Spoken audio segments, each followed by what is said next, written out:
মন মাঝি তোর বইঠা নেড়ে আমি আর বাইতে পারলাম না, সারা জীবন উজান বাইলাম ঘাটের নাগাল পাইলাম না।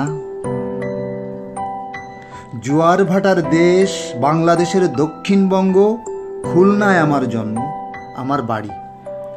নদীমাতৃক বাংলাদেশ, অসংখ্য নদী দেশের উপর দিয়ে জালের মতো ছড়িয়ে আসে, আর সেই সাথে আসে মাইলকে মাইল হাওড় বাওড়। দেশটিতে নৌকো চেনে না এমন একজন মানুষও খুঁজে পাওয়া যাবে না।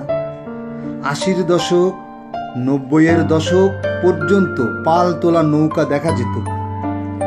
রং বেরঙের পাল তোলা শত শত নৌকো যখন নদীর বুকে চলত, কি যে সুন্দর লাগতো সেই দৃশ্য দেখতে। আজ আর তেমন একটা পাল তোলা নৌকো দেখা যায় না। 21 শতাব্দীতে এসে সব ইঞ্জিন চালিত হয়ে গেছে। ডিঙি নৌকা, বড় নৌকা সব এখন ইঞ্জিন চালিত।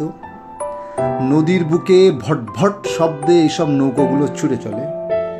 মানুষের সময় বাড়ছে,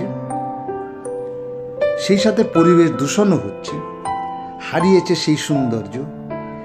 এখন আর বইটা হাতে নৌকা চালাতে দেখা যায় না। প্রিয় ভিউয়ার্স, আজ আপনাদের জন্য আমি কিছু নৌকা কালেকশন থেকে দেখাচ্ছি, আপনাদের ভালো লাগবে।